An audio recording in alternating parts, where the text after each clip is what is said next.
तो नमस्कार, नमस्ते मेरे future doctors, welcome to your very own free NEET biology की क्लासेस। भाई नीट को धड़ल्ले से धड़ाम तरीके से हम लोग पढ़ने वाले हैं। हर्षल भैया इस सीरीज में आपके साथ हैं, ठीक है। पूरी सीरीज में नीट के एंड तक हम आपके साथ हैं। पूरी एनसीईआरटी लेके खड़े हैं आपके साथ। एनसीईआरटी के हर एक चैप्टर को करेंगे, नॉट जस्ट पढ़ना कि भाई पढ़ाई पढ़ाई पढ़ाई कर रहे हैं, बट फुल एनालिसिस करेंगे, कि वर्ड समझेंगे, कि एक लाइन समझेंगे, फुल मस्ती के साथ समझेंगे। ऐसा नहीं कि भाई बोरिंग लेक्चर्स चल रहे स्कूल के जैसे, आप पढ़ो हम समझाएंगे वाले। नहीं नहीं नहीं नहीं नहीं भाई, अजय भैया है ना। तो आज का टॉपिक ले लेते हैं भाई। सबसे पहले बायोलॉजिकल क्लासिफिकेशन, चैप्टर नंबर 2 है। क्लास है तुम्हारी 11th, बुक है तुम्हारी एनसीईआरटी, बट इसमें ना छुपी है साइंस की एक पुरानी कहानी। आज हम जानेंगे कुछ ऐसी चीजें, अतरंगी चीजें। क्या क्या जानेंगे भाई? तो आज हम जानेंगे कैसे दुनिया भर के लिविंग ऑर्गेनिजम्स को कैटेगराइज किया गया। भाई कैटेगरीज में डिवाइड कैसे किया गया इन लोगों को, मतलब। और सबसे पहली बात भाई, क्यों किया गया? तो बिना टाइम खोटी किए, है ना, बिना टाइम वेस्ट करें, अपन शुरू कर देते हैं भाई चैप्टर। क्या है वो लंबे लंबे इंट्रोडक्शन देने की आदत मेरी नहीं है ना। तो चैप्टर में यही समझना है, क्लासिफिकेशन बायोलॉजी का कैसे किया गया था। थोड़ा सा स्लो ट्रैक पे पढ़ेंगे, थोड़ा आराम से पढ़ेंगे, क्योंकि क्या है भाई, बहुत लंबी सीरीज है, बहुत बड़ा वास्ट कोर्स है तुम लोगों का। ऐसा कोर्स है कि लगभग लगभग तुम डॉक्टर बन ही जाओगे, ठीक है। तो व्हाट इज बायोलॉजिकल क्लासिफिकेशन? भाई ये होता क्या है? चैप्टर तो समझ लिया, चैप्टर का नाम तो सुन लिया, नंबर 2 भी देख लिया चैप्टर का। फर्स्ट का ना वीडियो मेरे चैनल के ऊपर डला है ना, पर वो थोड़ा पुराना है तो थोड़ा उस हिसाब से पढ़ लेना। अभी हम क्या है, थोड़ी लेटेस्ट टेक्नोलॉजिया का यूज करके आप लोगों के लिए वीडियोस लेके आए हैं, और चल भाई आपके साथ खड़े हैं, ठीक है। तो बायोलॉजिकल क्लासिफिकेशन स्टार्ट करना है भाई। क्या है ये चीज, क्या नाम क्या लिया सर आपने? बायोलॉजिकल क्लासिफिकेशन, चैप्टर नंबर 2 शुरू करते हैं। आ जाओ। तो मेरे प्यारे दोस्तों भाई, बायोलॉजिकल क्लासिफिकेशन का सिंपल सा मतलब है ऑर्गेनिजम्स को उनकी सिमिलरिटीज और उनके डिफरेंसेस के बेसिस पे ग्रुप करना। अलग अलग कर दिए भाई कि कौन सा एनिमल है, कौन सा प्लांट है ना, कौन सा ह्यूमंस है, क्या है, बैक्टीरिया अलग है, वायरस अलग है। अब इमेजिन करो, चलो इमेजिन करो तुम्हारे घर में 100 एनिमल्स आ गए। कितने सर? 100 एनिमल्स आ गए भाई तुम्हारे घर में। तो तुम क्या करोगे, है ना, समझो क्या करोगे? सबको अलग अलग ग्रुप्स में डालोगे ना भाई, सीधी सी बात है। डॉग्स को अलग रख दोगे, कैट्स को अलग रख दोगे, बर्ड्स को अलग रख दोगे। अब क्या होगा भाई, डॉग कैट एक साथ रख दी तो बुचुड़ बुचुड़ सब लड़ाई झगड़े, पूरा घर तहस नहस, पॉटी सूसू कर देंगे चारों तरफ, यही सब होने वाला है। तो भाई सबको क्या करना है, अलग अलग ग्रुप से डिवाइड करना है, ताकि तुम सिस्टमेटिकली हर किसी को टाइम टू टाइम खाना दे पाओ। बिल्लियों का खाना बिल्ली की तरफ जाएगा, और कुत्तों का खाना कुत्तों की तरफ जाएगा। ओ सर वो कुत्ता नहीं है, वो मेरा प्यारा टॉमी है, उसको टॉमी बुलाओ भाई, ठीक है भाई। तो अपने को उनको कैटेगराइज तो फिर भी करना पड़ेगा ना, डॉग्स के लिए डॉग्स ही रखने पड़ेंगे और कैट्स के लिए कैट्स। बस यही क्लासिफिकेशन कहलाता है बायोलॉजिकल क्लासिफिकेशन। तो सर अब मुझे एक बात बताओ, तुम लोग, तुम कहे के सर मैं भी सर नहीं हूं, मैं भैया तुम्हारा। मुझे एक बात बताओ, ये क्लासिफिकेशन इंपॉर्टेंट क्यों होता है भाई? क्या होता है सर मैं बताऊं? हम लोग ऑर्गेनिजम्स को इजीली आइडेंटिफाई कर लेंगे। आइडेंटिफिकेशन हमने पिछले चैप्टर में पढ़ा था, हमको पता है भाई, वही है। सही बात है, सही बोल रहे हो, ठीक है। तो आइडेंटिफिकेशन के लिए भाई इवोल्यूशन कैसे हुआ था, अलग अलग स्पीशीज कैसे बनी थी, कौन सी स्पीशीज क्या काम करती है, किसका कैसा डाइजेशन होता है, ठीक है। लाइफ इनकी कितनी डाइवर्सिफाई है, मतलब कितनी अलग अलग है, सब अलग तरीके से जी रहे भाई। कुछ एनिमल्स के तो 3-3 दिल हो रहे हैं, या हमारा एक था वो भी सैयारा ने तोड़ दिया, तो होता है भाई, ठीक है। और कम्युनिकेशन इजी करने के लिए, हाँ भाई ये भी बहुत जरूरी चीज है। कम्युनिकेशन इजी करना मतलब क्या सर? जैसे मैं तुम लोगों को समझाता हूं कि साइंटिस्ट होते हैं ना भाई दुनिया भर के, उनको कम्युनिकेट करना पड़ता है भाई वहां पे ये जानवर था, वहां पे वो जानवर था। याद है तुमको पिछले चैप्टर में लैटिन लैंग्वेज के बारे में पढ़ा था? तो भाई सबके इजी तरीके करने के लिए कि कौन सा जानवर किस ग्रुप में है, तो उस हिसाब से उसकी स्टडी कर ली जाएगी।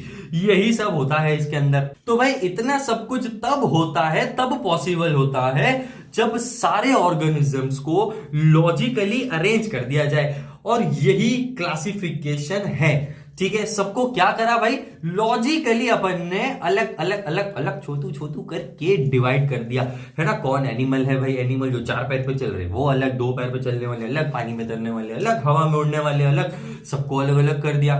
तो भाई क्या हुआ था थोड़े टाइम पहले ना, मतलब अभी ये कुछ सालों पहले जब तुम छोटे, नहीं तुम स्पर्म भी नहीं बने होंगे यार, है ना, उससे भी पहले एक क्लासिफिकेशन दे दिया था हमारे एक बहुत महान साइंटिस्ट ने, जिसको नाम दिया गया था 2 किंगडम क्लासिफिकेशन।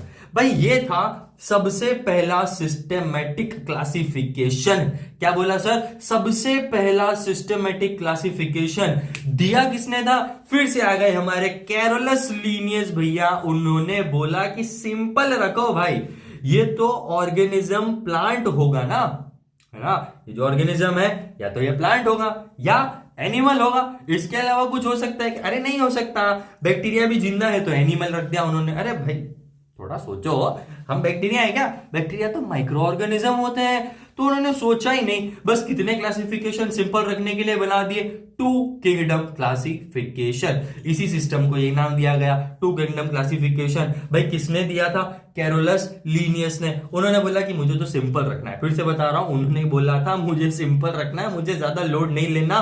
बड़े महान ज्ञानी थे भाई, टेक्सोनॉमी वगैरह के टाइम पर तुमने इसको पढ़ा हो सर को अपने, याद है, मैंने भी पढ़ाया था पिछले लेक्चर्स में। तो भाई यही है, तो किंगडम प्लांटे इन्होंने दिया। सबसे पहला कौन सा किंगडम दिया, किंगडम प्लांटे।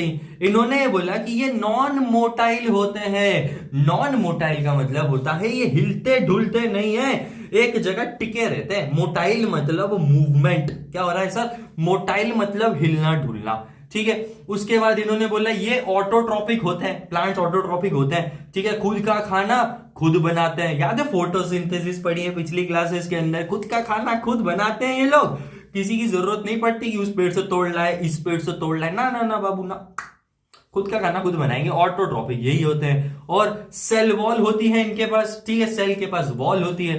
फिर इन्होंने दूसरा दिया किंगडम एनिमिलिया। अब भाई वो नहीं चल सकते थे तो ये चल फिर सकते हैं, तो वो नॉन मोटाइल थे तो ये मोटाइल हो गए। यही कहा था हमारे कैरोलस लीनियस जी ने। अब ये होते हैं हेटरोट्रॉपिक। हेटरोट्रॉपिक मतलब दूसरों पे डिपेंड करते हैं फूड बनाने के लिए। जैसा वो ऑटोट्रॉपिक थे, फोटोसिंथेसिस करते थे, क्या हम फोटोसिंथेसिस कर सकते हैं क्या। ओ सर ये क्या गुजराती टोन लेके आ गए हो। अरे भाई सीधी सी बात है, क्या हम हमारा खाना पेटू के अंदर खुद बना सकते हैं क्या, नहीं बना सकते मेरे प्यारे बच्चों। तो बस यही कंसेप्ट कैरोलस लीनियस ने दे दिया, पर ये सिस्टम फेल हो गया। अब ये फेल क्यों होने लगा, क्योंकि कुछ ऑर्गेनिजम्स इसमें फिट ही नहीं हो रहे थे। कैसे ऑर्गेनिजम्स, भाई बहुत टाइप के ऑर्गेनिजम्स हैं। तो आओ इसी बात पे थोड़ी सी प्रॉब्लम्स विद 2 किंगडम क्लासिफिकेशन को समझते हैं। प्रॉब्लम तो हुई होगी ना यार, सिर्फ एनिमल और प्लांट है क्या इस दुनिया के अंदर, अरे नहीं बहुत कुछ है, वो सब उन्होंने देखा ही नहीं। तो अब अपन बात करते हैं, इन्होंने प्रोकैरियोट्स और यूकैरियोट्स को डिफरेंशिएट नहीं किया।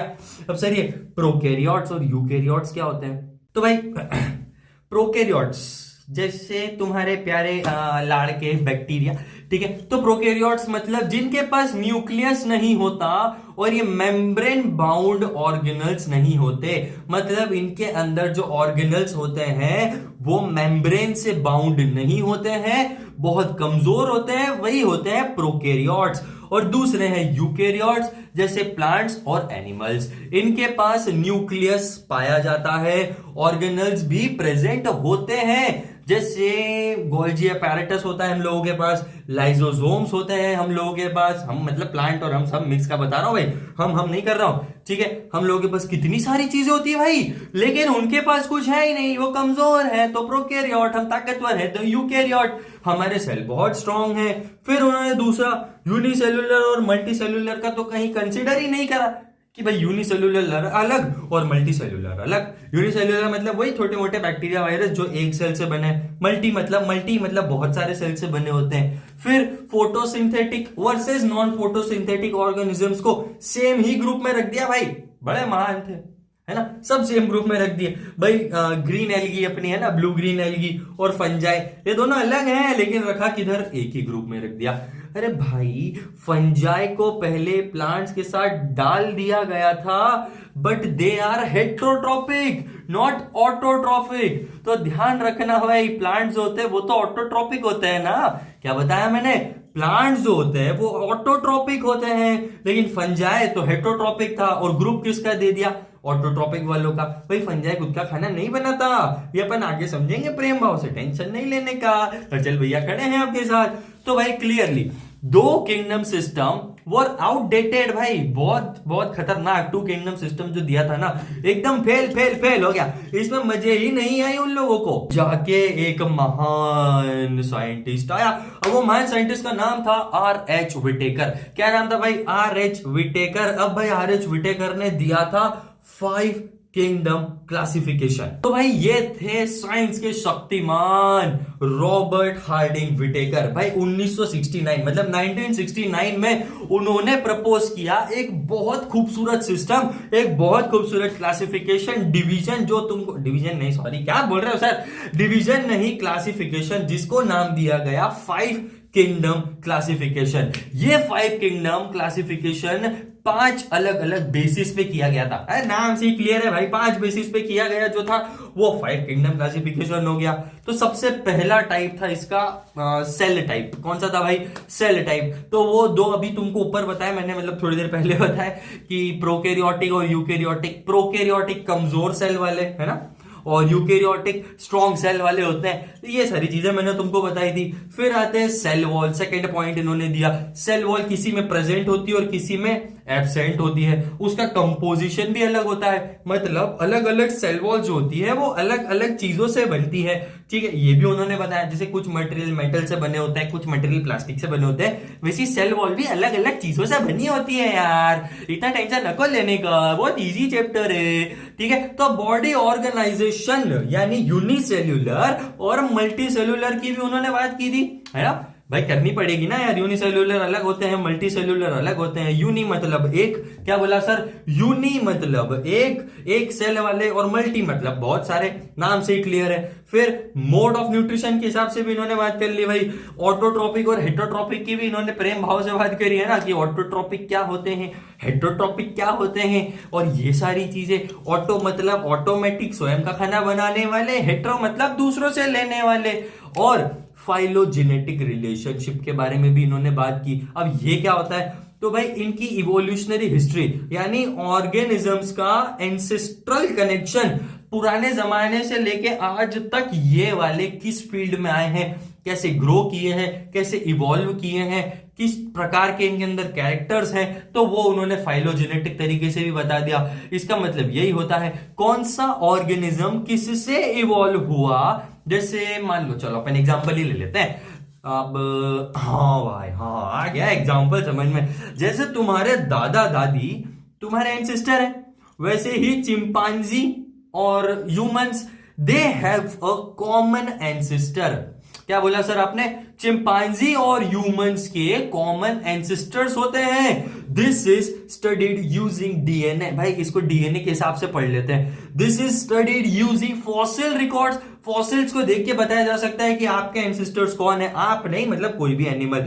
मॉर्फोलॉजी, आपके अगर 4 हाथ है तो पुराने जमाने में जाके ढूंढेंगे भाई कि चार हाथ वाला और कोई था, नहीं था, तो भाई आप पहले हो। अगर था तो आपके एंसेस्टर वो 4 हाथ वाला हो गया। 10 नाक हो गई आपकी, तो 10 नाक वाला भी आपका एंसेस्टर हो गया। तो ये सारी स्टडीज करते हैं भाई। मॉर्फोलॉजी मतलब बाहर से आपको देखेंगे कि भाई आपके शरीर में आप लंबे हो, जिराफ की गर्दन लंबी है, तो उसके एंसेस्टर्स कौन होंगे, है ना। बतख अलग दिखेगा, आपके हाथी अलग दिखेंगे। तो भाई इन्होंने 5 किंगडम क्लासिफिकेशन दिया। अब थोड़ा सा 5 किंगडम क्लासिफिकेशन समझते हैं। तो सबसे पहले दिया इन्होंने मोनेरा। तो भाई मोनेरा क्या था, मोनेरा में बस 2 ही चीजें इन्होंने दिखाई कि प्रोकैरियोटिक होते हैं और यूनिसेल्यूलर सेल होते हैं इनके पास। छोटू होते हैं पर प्रोकैरियोटिक होते हैं और यूनिसेल्यूलर होते हैं। फिर इन्होंने बताया दूसरा किंगडम, अपन ये सारे ना डिटेल में पढ़ने वाले हैं। मैं अभी तुमको बेसिक, तुम्हारी एनसीईआरटी में लिस्ट है ना, ये रही, वो लिस्ट ही बता रहा हूं तुम लोगों को, आगे है बहुत डिटेल में। तो दूसरा किंगडम प्रोटिस्टा।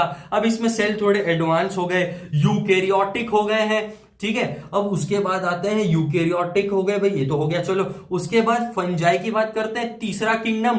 भाई यूकेरियोटिक तो थे ही थे, अभी यूनिसेल्यूलर थे, अब आधे से ज्यादा मल्टी सेल्यूलर हो गए हैं और हेट्रोट्रॉपिक हो गए हैं, मतलब खाना दूसरों से ले रहे हैं। ठीक है, हेट्रोट्रॉपिक भी इन्होंने बता दिया। अब हेट्रोट्रॉपिक मतलब बाहर से खाना लेने वाले, यूकेरियोटिक मतलब इनके सेल्स एडवांस हो गए, अभी बताया मैंने, और ये मल्टी सेल्यूलर हो गए हैं। फिर इन्होंने बताया प्लांटी के बारे में, भाई ये यूकेरियोटिक भी थे, ये मल्टीसेल्यूलर भी थे, और ये ऑटोट्रॉपिक भी थे।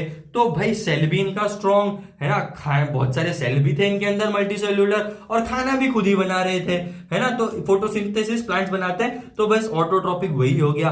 लास्ट किंगडम दिया एनिमेलिया, जो सबसे बड़ा किंगडम हुआ करता था। इनके पास भाई मल्टीसेल्यूलर भी है, बहुत एडवांस सेल भी है यूकेरियोटिक, और क्या है भाई, खाना दूसरों से लेना पड़ रहा है। तो ये हो गया हेट्रोट्रॉपिक। क्या तुम फिर से पूछ रहा हूं, अपने पेट में खाना बना सकते हो सनलाइट लेके? नहीं बना सकते। तो यही हेट्रोट्रॉपिक तुम लोग हो, एनिमल। तो तुम एनिमल हो, जानवर हो, ठीक है मेरे भाई। और जानवर क्या होता है सर, आपने जानवर कैसे बोल दिया? अरे भाई तुम्हारी कोई ना कोई तो प्यारी सी गर्लफ्रेंड होगी ना, तो अब तुम्हारी गर्लफ्रेंड को तुम जान से ज्यादा प्यार करते हो, फिर उससे तुम शादी कर लोगे, और जैसे ही तुम्हारी गर्लफ्रेंड से शादी होगी तो तुम जान से ज्यादा प्यार करने वाले वर बन गए, मतलब जानवर बन गए। इसीलिए तुमको एनिमल किंगडम में रखा गया है, एनिमेलिया बना के रखा गया है।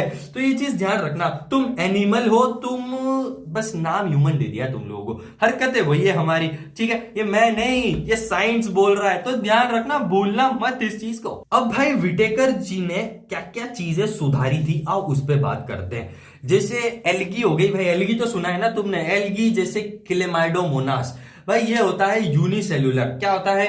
यूनिसेल्यूलर। और एक होता है स्पाइरोगायरा, जो होता है मल्टी सेल्यूलर। तो इनको ना क्या करा भाई, अलग अलग कंसीडर कर लिया, बहुत समझदारी के साथ। अब भाई एक होता है साइनोबैक्टीरिया, ये भाई पहले एल्गी ही कहलाता था। साइनोबैक्टीरिया क्या कहलाता था भाई? एल्गी ही कहलाता था। फिर इसको काय में शिफ्ट कर दिया, मोनेरा के अंदर शिफ्ट कर दिया।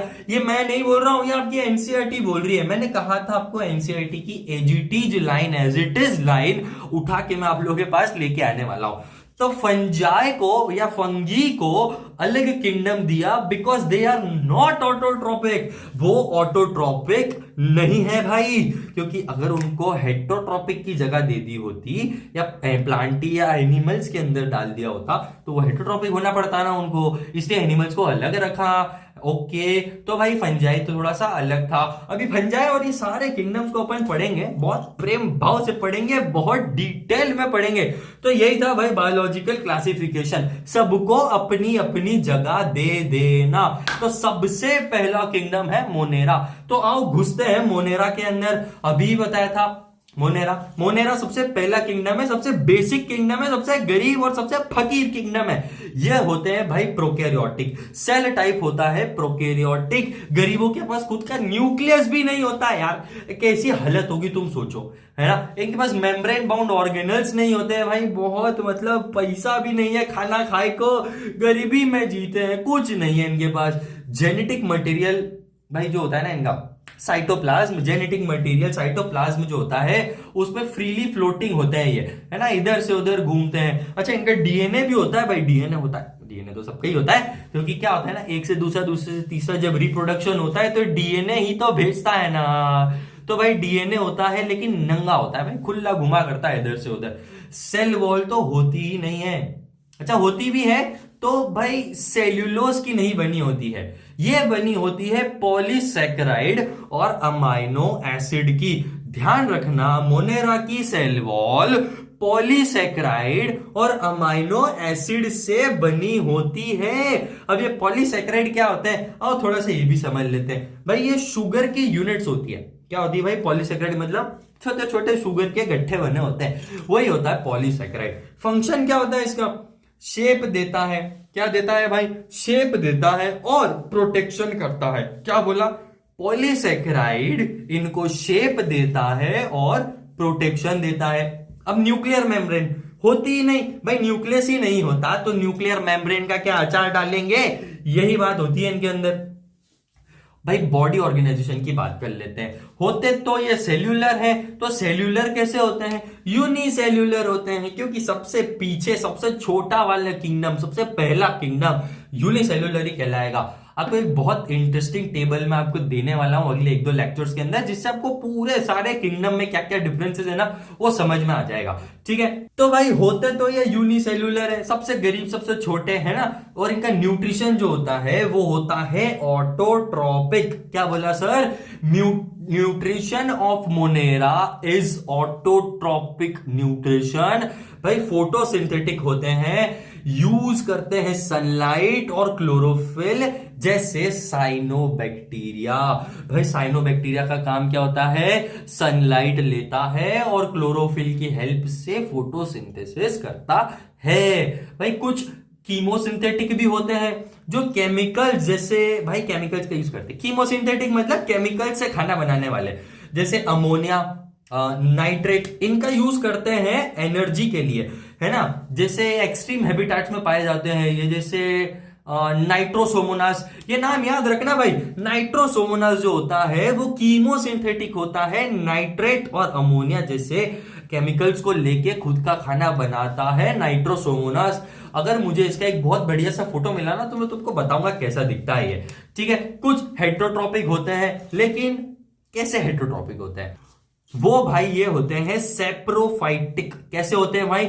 सेप्रोफाइटिक मतलब ये डेड और ऑर्गेनिक मैटर खाते हैं, इसीलिए इनको डीकंपोजर कहा जाता है। भाई मरा गटा गला सड़ा हुआ खाते हैं ये, ठीक है, तो उनको सेप्रोफाइटिक बोलते हैं। सेप्रोफाइटिक मतलब जो सड़ा हुआ मरा हुआ खाना खाते हैं। एक होते हैं पैरासाइटिक, ये आपको बीमारियां फैलाएंगे भाई। ये ना जिंदा होस्ट के ऊपर बैठते हैं, मतलब लिविंग थिंग के ऊपर बैठ जाते हैं जा जाके।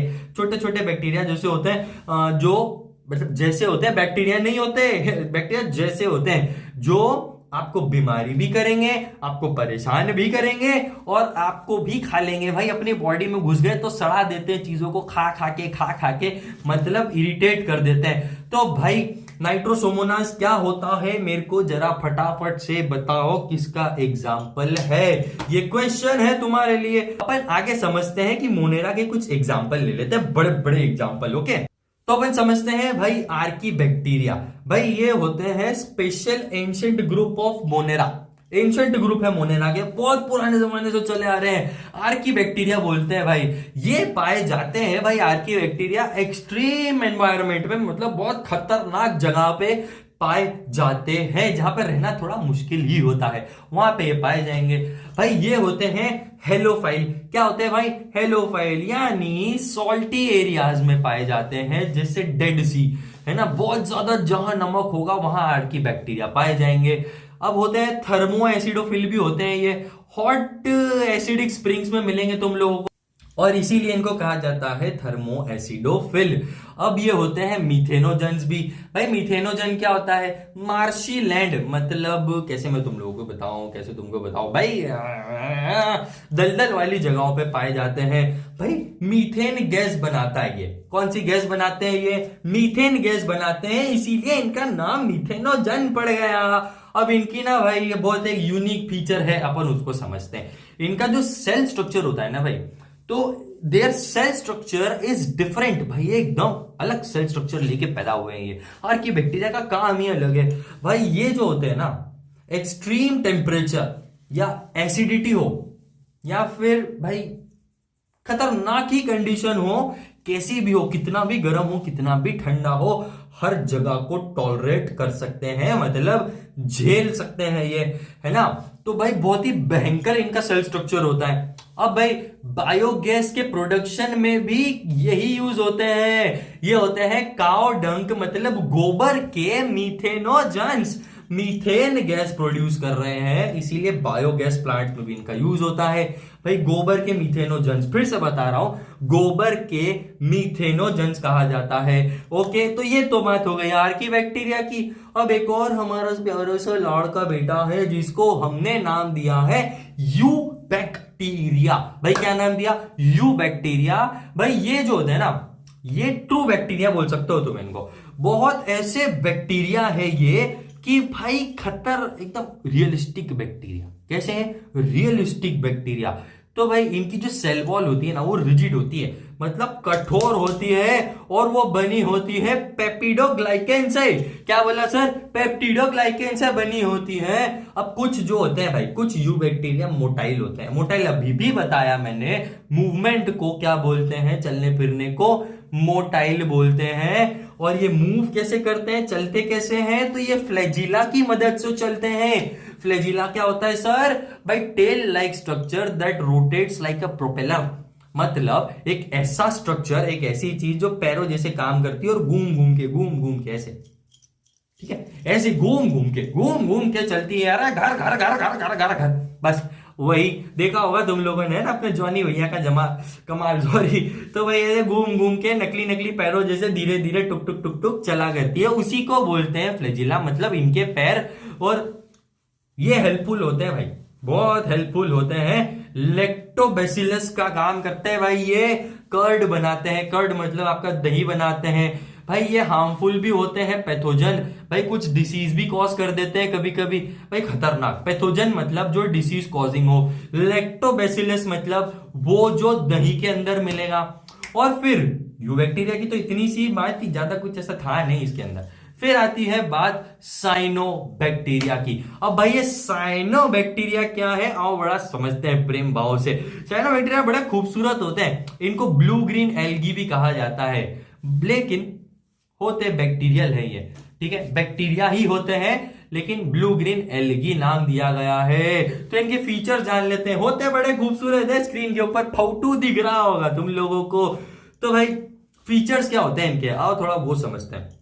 होते तो ये भी प्रोकैरियोटिक हैं, है ना, मतलब वही गरीब। यूनिसेलुलर होते हैं, मतलब वही गरीब। लेकिन ये होते हैं कॉलोनियल। क्या होते हैं भाई?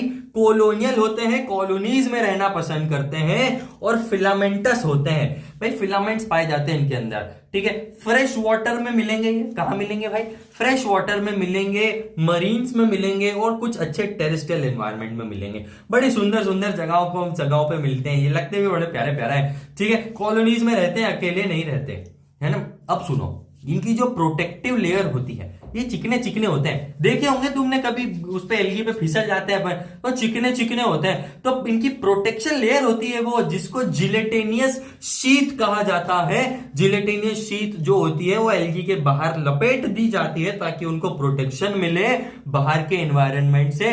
या मान लो तुम उसके ऊपर से चल के निकल गए तो तुमको फिसला देगा, ताकि तुम उसको हार्म ना करो। भाई स्लाइमी होती है, चिकनी होती है, तुम फिसल जाते हो उसके ऊपर, तो भाई उसको कहा जाता है जिलेटेनियस शीथ। और भाई बड़े प्यार से बता रहा हूं, ये होते हैं फोटोसिंथेटिक। कैसे होते हैं भाई? फोटोसिंथेटिक मतलब इनके अंदर क्लोरोफिल होता है, और ये ऑक्सीजेनिक फोटोसिंथेसिस करते हैं, मतलब ऑक्सीजन को पूर्ण इस्तेमाल में लेते हैं। ओके, तो इसका एग्जांपल ले लो प्यारा सा, जिसको हम कहते हैं नॉस्टॉक। क्या कहते हैं सर? नॉस्टॉक। और एक और एग्जांपल है एनाबेना। क्या नाम है?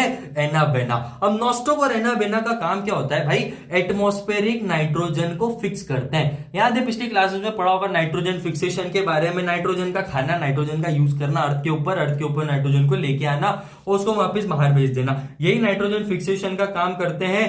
हेटेरोसाइट्स इनके अंदर होते हैं। वो हेटेरोसाइट्स कुछ ऐसे सेल होते हैं जो सिर्फ और सिर्फ एनाबेना और नॉस्टॉक को हेल्प करते हैं नाइट्रोजन फिक्सेशन में। फिर से ये लाइन रिपीट कर रहा हूं मैं आप लोगों के लिए कि भाई ये कंटेन करते हैं, सॉरी, हेटेरोसाइट्स। भाई हेटेरोसाइट्स कुछ स्पेशलाइज्ड सेल्स होते हैं जो नाइट्रोजन फिक्सेशन में हेल्प करते हैं नॉस्टॉक और एनाबेना की। ये चीज ध्यान रखना, भूलना मत, ठीक है। अब ये कुछ होते हैं एंडोफाइटिक। क्या क्या क्या होते हैं भाई? एंडोफाइटिक भी होते हैं कुछ। एंडोफाइटिक मतलब होता है प्लांट के टिश्यूज के अंदर रहते हैं भाई। प्लांट के जो टिश्यूज होते हैं ना, पिछले साइड 9th में तुम लोगों ने पढ़ा होगा एपिकल मेरिस्टेम क्या होता है, इंटरकैलरी मेरिस्टेम क्या होता है, तो ये टिश्यूज होते हैं, तो उसके अंदर ये पाए जाते हैं, इसीलिए इनको एंडोफाइटिक कहा जाता है। और एक चीज अभी से अपने नोट्स में साइड में लिख लो, एंडो मतलब अंदर, आगे आगे चैप्टर्स में काम आएगी ये लाइंस, ठीक है। एंडो का मतलब हो गए हैं अंदर की तरफ। अब भाई एक छोटी सी चीज और बची है, माइकोप्लाज्मा क्या होता है? तो आज तक के दुनिया के पूरे यूनिवर्स के सबसे छोटे स्मॉलेस्ट लिविंग सेल्स जिनको हम जानते हैं वो होते हैं माइकोप्लाज्मा। इनके पास सेल वॉल नहीं होती, मतलब they lack cell wall completely and they can survive. फिर से बोल रहा हूं, they can survive without oxygen. यही है हमारे माइकोप्लाज्मा जी, इनको ऑक्सीजन फाक्सीजन की जरूरत नहीं है, ये ऐसे ही जीते हैं। ये अपनी वाली को दिल दे देते हैं और बोलती तू उस पे फूक मारते रहे तो मैं जिंदा रहूंगी, तेरे प्यार से जिंदा रहूंगी, ऑक्सीजन की जरूरत नहीं है मैनू, मैं तो बस प्यार की भूखी हूं। यही कहते हैं हमारे माइकोप्लाज्मा जी। ठीक है, बड़े फ्लेक्सिबल होते हैं, है ना, चेंज कर लेते हैं अपने को जब देखो तब, अपने हिसाब से शेप चेंज कर लेते हैं। पैथोजेनिक होते हैं ज्यादातर। पैथोजेनिक में फिर से बता रहा हूं, डिसीज कॉजिंग होते हैं। किसके अंदर भाई? प्लांट्स और एनिमल्स के अंदर। अच्छा, एक सवाल है तुम लोगों से कि माइकोप्लाज्मा ह्यूमंस के अंदर कौन सी बीमारी भेजता है? मुझे जल्दी से बताओ कमेंट सेक्शन में। ओके, तो माइकोप्लाज्मा के बारे में जरा मेरे को कमेंट से बताओ, और नहीं बता पाए तो टेंशन नको, आंसर ये रहा, तो ध्यान रखना भाई। ओके, तो बीमारी तो कॉज करते हैं, आओ थोड़ी रिप्रोडक्शन की भी बात कर लेते हैं यार। अभी तक रिप्रोडक्शन तो देखा ही नहीं भाई। मोस्टली मोनेरा जो होते हैं वो बाइनरी फिजन करते हैं। कौन सा फिजन करते हैं? बाइनरी फिजन करते हैं, मतलब सिंपल डिवीजन इनटू टू। एक बैक्टीरिया टूट के टुपुक टुपुक टुपुक एक से दो हिस्सों में ही बनेगा। तो भाई कभी कभी ना जब ये काम तो हो जाता है इनका, एक से दो बन जाते हैं। कभी कभी कुछ हार्श कंडीशन में, हार्श मतलब बुरी, खतरनाक, डेंजर कंडीशन, ये स्पोर्स भी बना देते हैं। ठीक है, स्पोर फॉर्मेशन तुमने पढ़ा होगा 10th क्लास के रिप्रोडक्शन में। नहीं पढ़ा तो मेरा एक शॉर्ट वीडियो यूट्यूब के ऊपर है, जाके चैनल पे टिपक मारो और देख के आओ जाके फटाफट। चलो, तो आज के लिए बस मोनेरा की कहानी तो समाप्त, बायोलॉजिकल क्लासिफिकेशन भी समाप्त। प्रॉमिस किया था 30 मिनट में खत्म करूंगा। पहला लेक्चर आ चुका है, पहला क्या, दूसरा भी, तीसरा भी, चौथा भी, नीट के सारे लेक्चर पूरी डिटेल के साथ। और हाँ, एनसीईआरटी की एक भी लाइन नहीं छोड़ी मेरे भाई, सब कुछ मिलेगा आपको एनसीईआरटी के अंदर जो हम बोले हैं आज। ठीक है, तो अपन ने क्या क्या समझा भाई? बायोलॉजिकल क्लासिफिकेशन के बेसिक समझ लिए, 2 और 5 वाले किंगडम भी देख लिए कि कितने 5 किंगडम, 2 किंगडम क्लासिफिकेशन देख लिए भाई। डिटेल्ड मोनेरा, आर्किबैक्टीरिया क्या होता है, यू बैक्टीरिया क्या होता है, साइनोबैक्टीरिया क्या होता है, माइकोप्लाज्मा क्या होता है। भाई माइकोप्लाज्मा से रिलेटेड एक सवाल पूछा है, जल्दी से कमेंट में आंसर करो, है ना। अब नेक्स्ट वीडियो में हम लोग करेंगे प्रोटिस्टा की बात, फंजाई की बात, प्लांटेई की, और एनिमिलिया सबसे खतरनाक भाई, सबसे डेंजर होता है एनिमिलिया। पर डरना क्यों, अर्चल भैया है ना, सब इजी था ना आज के चैप्टर में। बस सबकी थोड़ी थोड़ी जानकारी लेनी है यार हम लोगों को। और वायरस और वायरॉइड्स क्या होते हैं भाई, ये भी जानेंगे अपन अगले लेक्चर्स में। तो फटाफट मित्र मंडल चैनल को सब्सक्राइब करो, बेल आइकन को दबा दो और नीट का जर्नी इजी और मस्त बनाओ। ये था नीट विथ हर्षल भैया। चैनल का नाम तो साइंस विद हर्षल भैया है, पर ये नीट विथ हर्षल भैया, जहां बायोलॉजी पढ़ी जाती है बड़े प्यार से, बड़े दिल से, दिमाग से और हंसी से। तो भाई सब्सक्राइब करो चैनल को, वीडियो अच्छा लगा तो लाइक करो, अपने दोस्तों के साथ शेयर करो और दिखाओ उनको भी कि नीट के फ्री लेक्चर्स यूट्यूब के ऊपर आने लग गए हैं। जल्दी जल्दी से पढ़ते जाओ, स्वाहा। तो अपन मिलते हैं अगले वीडियो में प्रोटिस्टा फंजाई के साथ, है ना। तो तब तक के लिए मैं विदा लेता हूं, मिलते हैं अगले वीडियो में, bye bye, all the best. 360 में से 360, 360 आउट ऑफ 360 लाने हैं नीट के अंदर, लाने के नहीं लाने तो वादा करो। और मिलते हैं अपन बायोलॉजिकल क्लासिफिकेशन के पार्ट 2 में बहुत जल्दी। जल्दी से सब्सक्राइब करो, आने ही वाला 1-2 दिन के अंदर, किसी भी टाइम टपक सकता है, सबसे पहले तुमको ही देखना है। जो पहले देखेगा उसको फ्री पीडीएफ मिलने वाले हैं। तो फ्री पीडीएफ के लिए स्टार्टिंग के 10 कमेंट्स, वो 10 कमेंट जो आएंगे ना सबसे पहले, उनको मैं फ्री पीडीएफ दे दूंगा और उसका पासवर्ड भी दे दूंगा। तो सारे नोट्स तुमको लिखने के साथ साथ तुमको पीडीएफ के फॉर्म में भी मिल जाएंगे। तो मिलते हैं अपन अगले वीडियो में, बाय बाय, जय हिंद, मिलते हैं।